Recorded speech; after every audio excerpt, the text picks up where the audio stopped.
Buenos días a todos, buenos días Santi. Buenos días, Yanire. Bueno, feliz martes, primer martes de julio y también el martes del orgullo. ¿Qué tal estás, Santi? Pues muy bien, encantado de estar aquí hoy.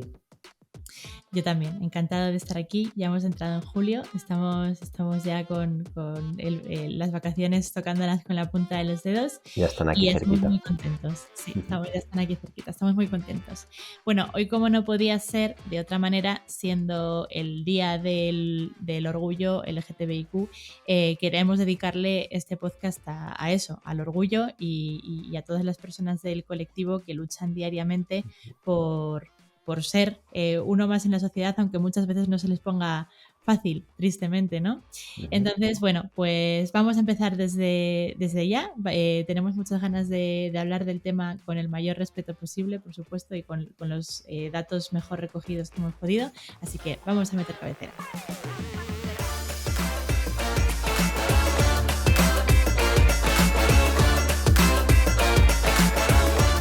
Si yo te contara, un podcast de Avanza.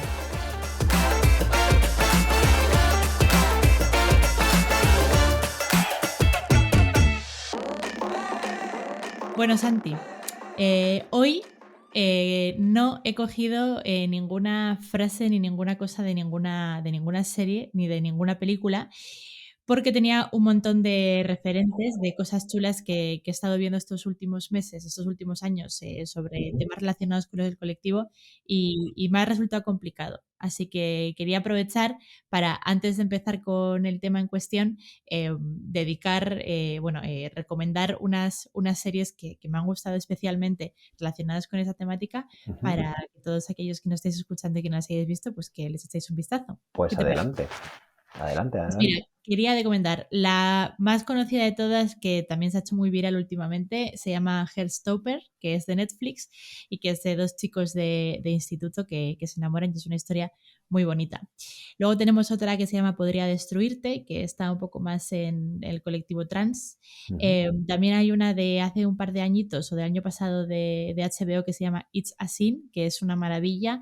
Es de los años 80 más o menos, está enfocada en los años 80 y habla del SIDA en Gran Bretaña y es bastante dura, pero preciosa de ver. Y luego quería quedarme también en España con Todo lo Otro, que es la primera serie dirigida por Abril Zamora, que es una persona trans y una artista como la copa de un pino. Así que ahí dejo mis recomendaciones, que creo que todas las vais a disfrutar muchísimo. Y mi otra recomendación es que la gente aproveche para disfrutar de esas magníficas fiestas que hay en Madrid en el Orgullo. Por supuesto, al final hay que estar orgullosos de lo que somos, orgullosos de la diversidad y bueno, creo que hay que hacerlo durante todos los días del año, pero es un buen momento para dar visibilidad y para disfrutar de lo diversos que somos en estas fiestas tan maravillosas. Así que todos a la calle, que lo vamos a Todos a pasar la calle. bien, efectivamente. Bueno, pues hoy es un programa un poquito especial, por así decirlo, por la temática que queremos abordar.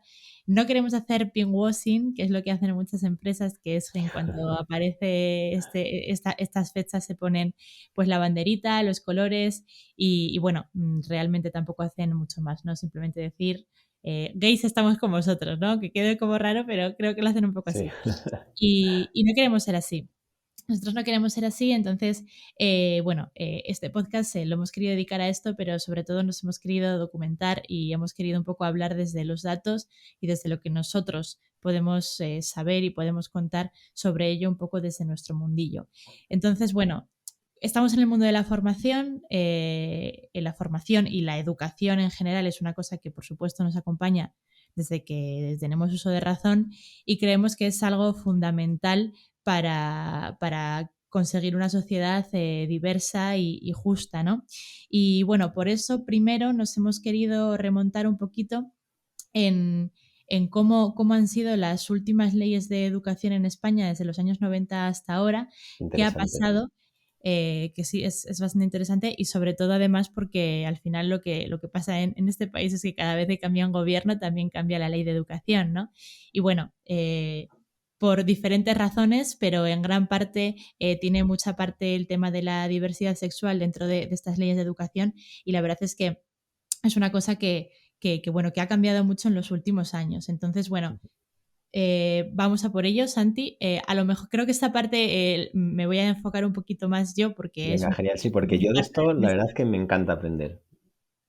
es un poco mi parte de la investigación. Después Santi, como experto, tanto coach como consultor de formación, tiene un poquito más de conocimientos en el tema empresarial, que es donde nos vamos a meter después. Entonces, bueno, ahora tengo la pelota en mi tejado, pero no os preocupéis que después escucharéis la voz de Santi dentro de un ratito, ¿vale?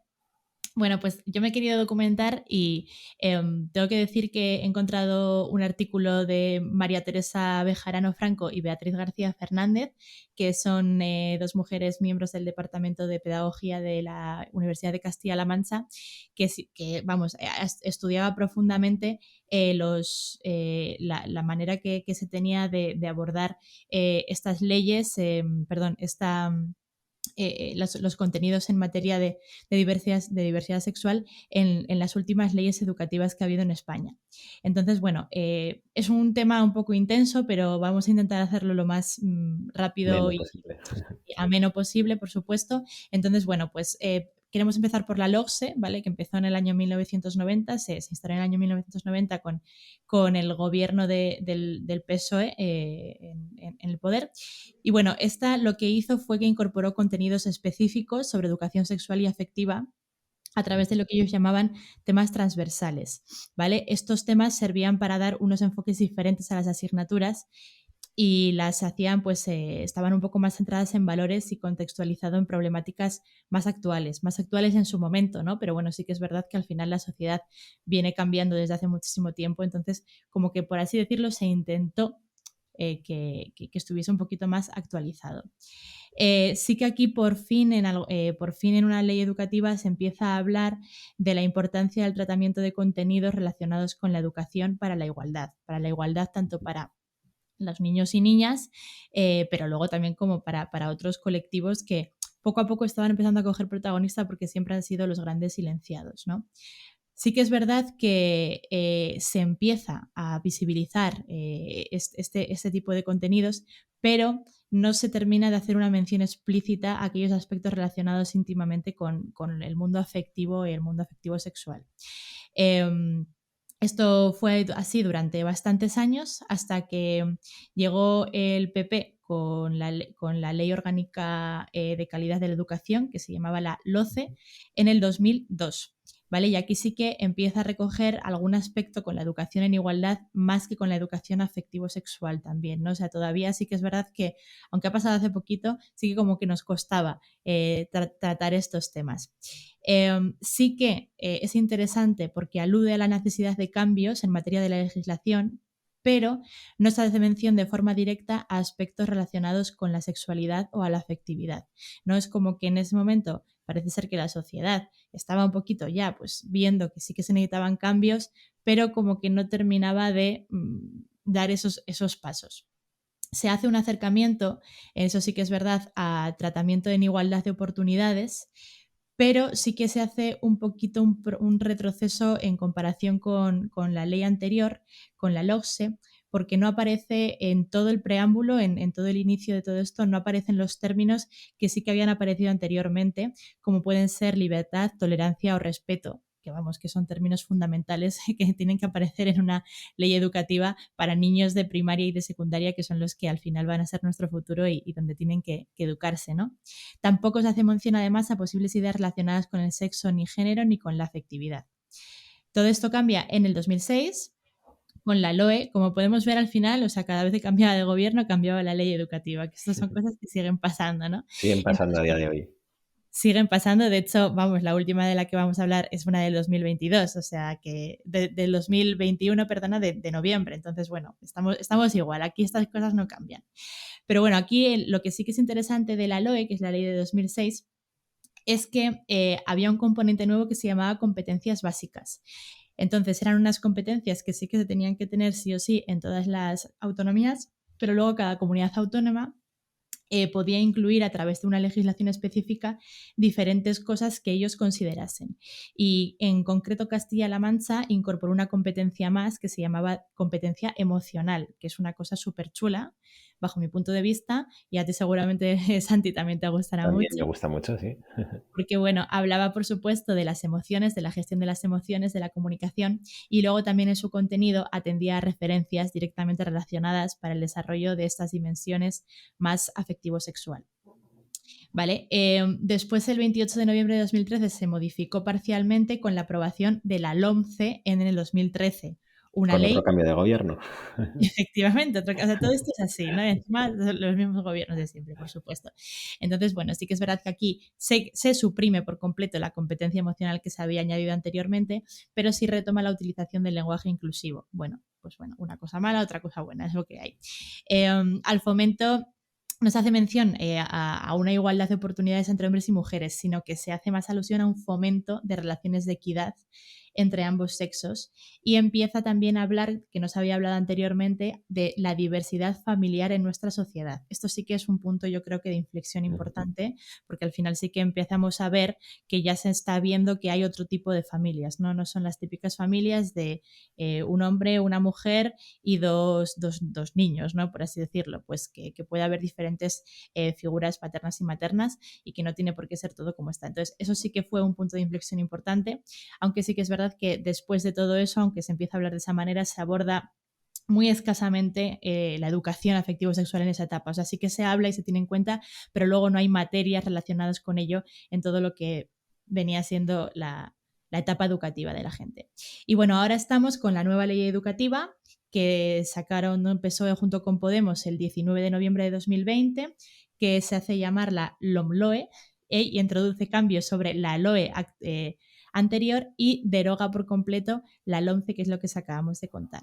Entonces, bueno, en este caso lo que sabemos es que la educación sexual sí que se recoge en la LOMLOE como una materia transversal, tanto en la etapa de educación primaria como en los 3 primeros ciclos de secundaria, como que sí que se empieza a tener mucho más en cuenta esto, ¿no? Y bueno, pues parece que poco a poco, conforme la sociedad evoluciona, también van evolucionando las leyes educativas independientemente del partido político. No nos queremos aquí poner banderitas ni colores, pero bueno, sí que hemos visto que sus cosas buenas y sus cosas malas, pero todos al final, poco a poco, aunque sea quitando o añadiendo cosas, han ido al final pues añadiendo pues las nuevas familias, ¿no? Lo que sí que es verdad que mi sensación por lo menos es que siempre van un poquito a remolque de la sociedad, es decir, la sociedad siempre va como 5 o 6 pasos por delante, ¿verdad?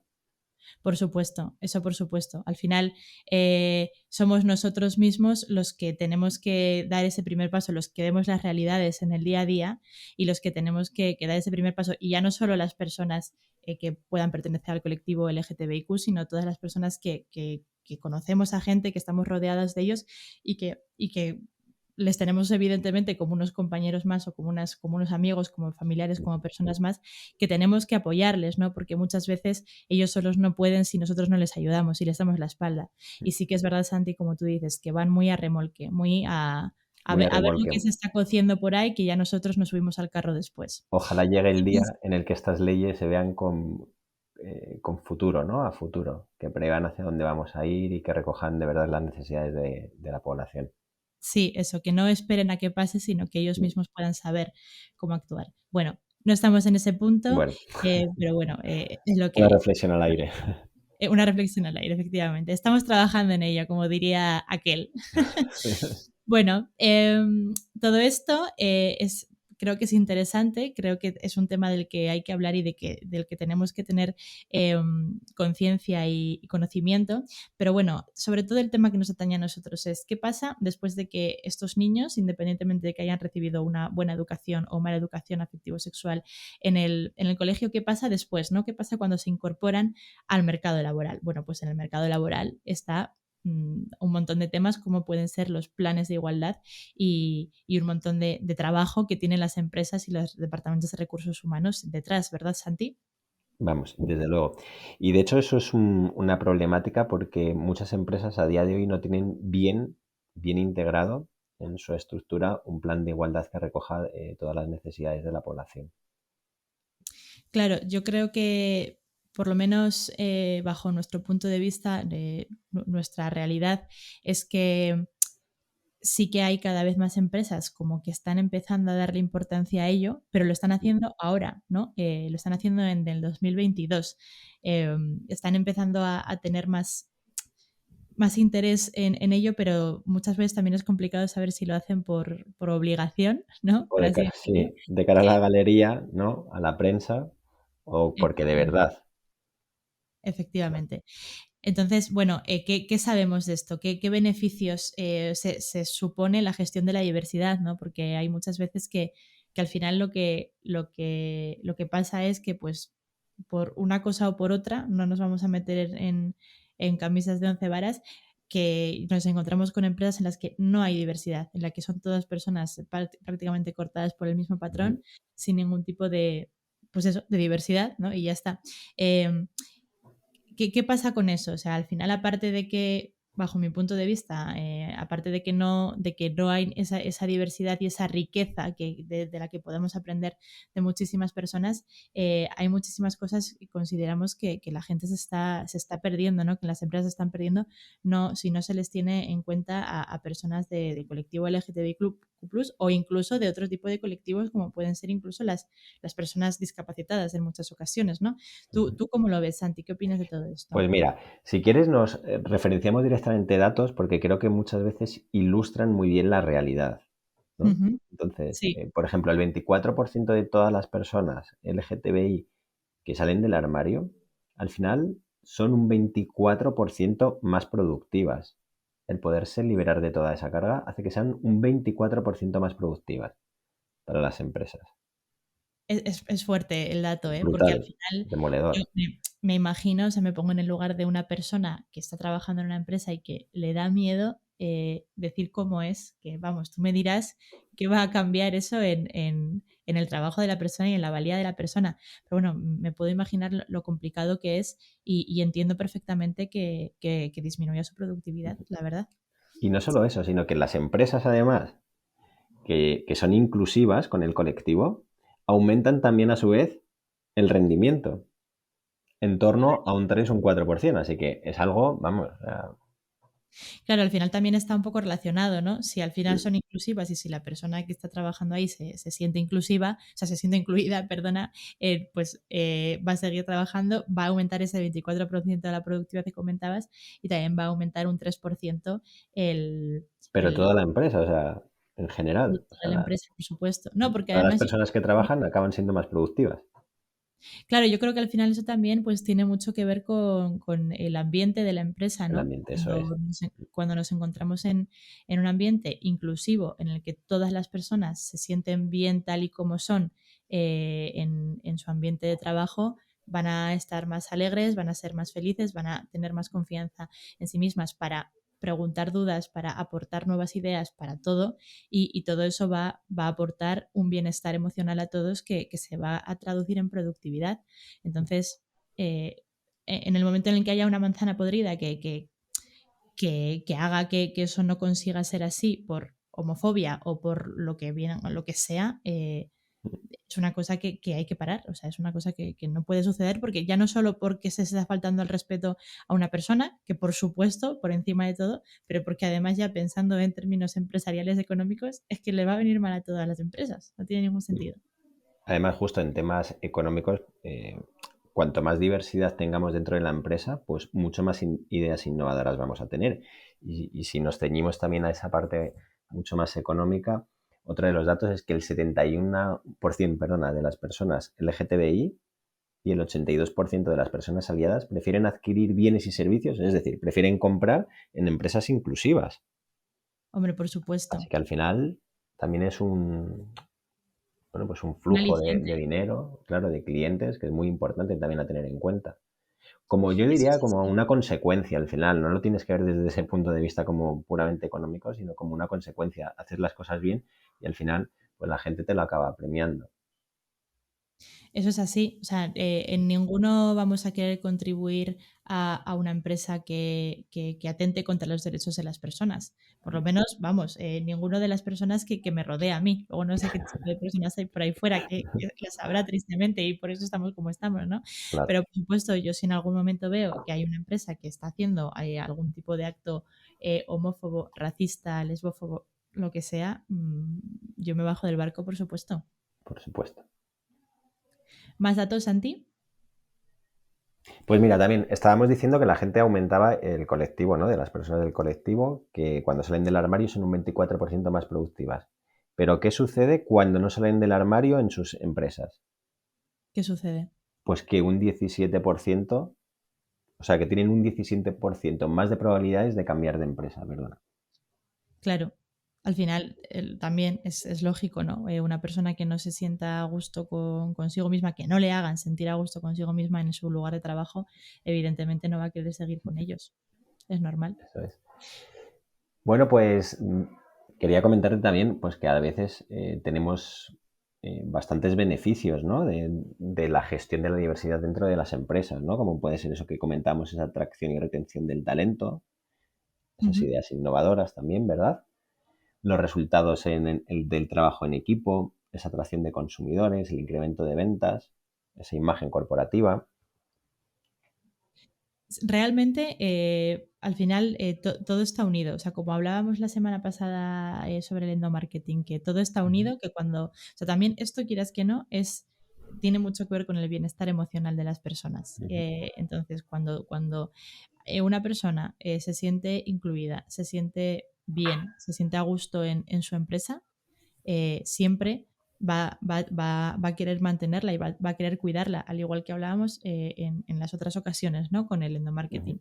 Esto es más de lo mismo, al fin y al cabo. O sea, cuando una empresa está luchando y está trabajando para que todos y cada uno de sus trabajadores se sienta a gusto, se sienta valorado y se sienta bien tal y como es, evidentemente va a querer seguir trabajando en esa empresa y va a hacer todo lo posible Por para que la supuesto. empresa siga Ujú. bien. Y no lo decimos nosotros, que por supuesto también, ¿no? Pero lo dicen los datos al final, lo dicen los datos y ya está. O sea, es que no hay que darle más vueltas al tema. Los datos están Los ahí. datos son. Los datos, ¿No? datos son, puede haber millones de ideologías, no iba a decir todas válidas, pero creo que no. Hay muchas ideologías que no son válidas, que son peligrosas y que habría que acabar con ellas directamente, pero, pero los datos, datos son y son cosas que no se pueden discutir, están ahí encima de la mesa y Mm. no se puede, Sí, no se puede porque nada más. justo hilado con eso, otra de las estadísticas nos dice que el 86% de las personas del colectivo al final han sufrido comentarios de una u otra manera, homófobos, transfobos o bifóbicos en su lugar de trabajo. El 86%. Y O eso sea que es, todavía queda mucho camino por recorrer. que es muy fuerte, es muy fuerte porque es que no me puedo imaginar, bueno, vamos, gracias a Dios yo no he tenido que presenciar nada de eso. Yo no pertenezco al colectivo, pero conozco, por supuesto, mucha gente que lo hace y gracias a Dios no he tenido que presenciar nada de eso en ninguno de los lugares de trabajo en los que he estado, pero quiero pensar que cuando pasa algo así, eso se eleva, ¿no? O sea, quiero decir, eso tiene que llegar de alguna manera a la dirección y tiene que haber consecuencias graves para las personas que hacen Se algo tienen así. que depurar responsabilidades, de luego. Ojalá no existiese, ¿eh? Ese tipo de Bueno, comentarios. quiero pensar que aunque nos cuesta y nos queda mucho trabajo y mucho camino por recorrer, creo que estamos en ello. Creo que las cosas están un poquito mejores que hace años, aunque sí que es verdad que nos lo tendrán que contar mejor nuestros compañeros del colectivo, porque nosotros al final, quieras que no lo estamos sufriendo. Pero lo que está claro es que la responsabilidad es de toda la sociedad. Hablando ya por la parte que nos toca, la responsabilidad en gran parte también es de las empresas y Ujú. tienen que asegurarse y tienen que trabajar para que todos y cada uno de sus empleados se sientan a gusto y se sientan en un entorno seguro y correcto, ¿no? Y sano, seguro y Yo sano. ahí, si me lo permites, Yanire, es verdad que la responsabilidad es de la sociedad, de la empresa, pero yo lo concretaría mucho más en nosotros, en cada uno de nosotros mismos. Porque es verdad que a veces bajo el amparo de la empresa o de la sociedad esperamos a que sea la propia sociedad en general o nuestras empresas lo que acaben solucionando, cuando yo creo que está en nuestras manos. un poquito también. O sea, que no caiga en esa Pues sí, dispersión de responsabilidad, pues ¿verdad? tienes toda la razón, porque sí que es verdad que al final si vemos que pasan cosas y nosotros no hacemos nada para que dejen de pasar, si no actuamos ante una injusticia, nosotros somos cómplices de lo que está pasando. Entonces todos y cada una de las personas tenemos que estar lo suficientemente concienciadas para ello y muchas veces tiene que ser, si no funciona, si no hay personas que así lo están, tiene que ser a través de formación, a través de sensibilización, de campañas de trabajo para ello, pero sí que es verdad que tiene que haber una conciencia colectiva e individual a la vez que luche por ello. Ujú. ¿Te parece que hablemos de las medidas que se pueden impulsar las empresas en nuestra próxima pildorita? Me parece fundamental. Creo que todas tus píldoras, Santi, son pepitas de oro, siempre lo digo, pero creo que esta es muy importante y es la que nos va a ayudar a luchar contra algo importante y seguir en ello. Así que sí, vamos a tope con la píldora para el jueves, que tenemos cosas muy interesantes y a todos nos interesa mucho. Así que muchísimas gracias, Santi. Hoy ha sido un Gracias programa a ti, Yanire. más intenso de lo normal, creo, Ujú. pero creo que es un programa necesario. Creo que consideramos que lo hemos hecho con el mayor cariño del mundo y con el mayor respeto posible hacia esta temática, que es al final